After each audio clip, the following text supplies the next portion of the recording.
Ok. Aujourd'hui, on vous présente Deux rêves et deux papiers, un livre sur les mineurs isolés écrit par Rosanne Lebert. C'est tout de suite dans Allez Paquet.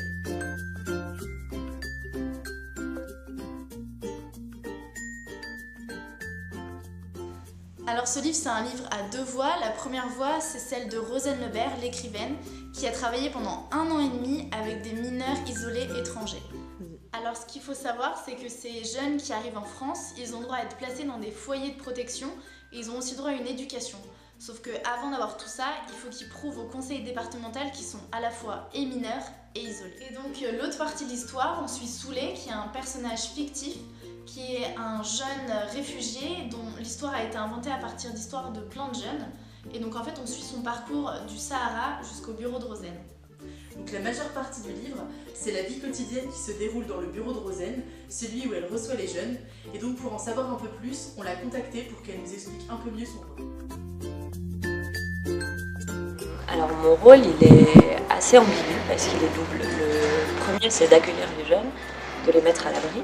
En théorie, quand il y a cette place, c'est chargé de les recevoir en entretien, chacun de ces jeunes, et de recueillir leur récit de vie pour octroyer ou non le statut de mineur isolé. En tant que travailleur social, en théorie, notre rôle, c'est d'accompagner, peu importe la personne qui est en face de nous, et notre rôle, ça ne doit pas être d'exclure. Le sujet des mineurs isolés, c'est un sujet qu'on maîtrise très mal en France, puisqu'on connaît ni les attentes, ni les motivations, ni les rêves des jeunes, et donc par conséquent, c'est peu traité.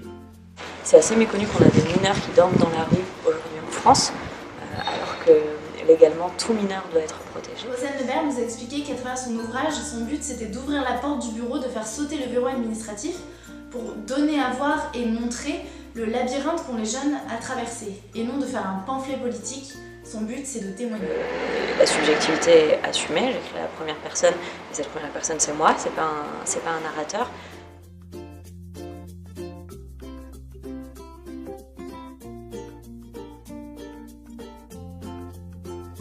Il peste Jamshid. Aucun mot ne sort de sa bouche, seulement des sons, quelques enchaînements de syllabes, parfois des débuts de mots ou de phrases, en pachtou, je suppose. Ça le rend fou, Jamshid, que son interlocutrice ne comprenne rien. Il place la main devant sa bouche, mime d'en sortir quelque chose, d'arracher les mots au fond de sa gorge, mais non, rien ne sort, rien que je puisse comprendre. Il secoue la tête, dépité. Il est fatigué, Jamshid. Fatigué de ne pas avoir de mots. Fatigué aussi de sa peau qui le démange. Il se gratte jusqu'au sang. La gale le dévore.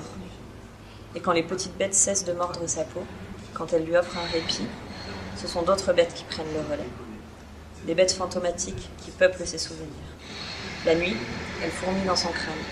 Elles lui font revoir les talibans, la fuite dans les glaciales montagnes d'Iran, les policiers turcs, le bateau, minuscule dans la mer Méditerranée, le conteneur du camion et l'air qui manquait dans ses poumons. Les bêtes qui hantent ses souvenirs lui font mouiller ses draps, de sueur et d'urine. Quand les souvenirs sont trop venimeux, le corps de Jamshid le lâche. Mais aujourd'hui, il est fier, Jamshid. Il rentre de l'école. 2 bénévoles, infatigables enseignantes à la retraite, donnent des cours de français dans le sous-sol décrépit de l'immeuble d'en face. Jamshid rentre de l'école avec un sourire, inconnu jusqu'à présent sur son visage au trait sombre. Il s'installe en face de moi, debout, droit comme un piquet, les mains jointes, le menton relevé. Il inspire un grand coup, puis, d'un seul souffle, lâche. 1, 2, 3, 5, 4, 7, 6, 8, 9, 10.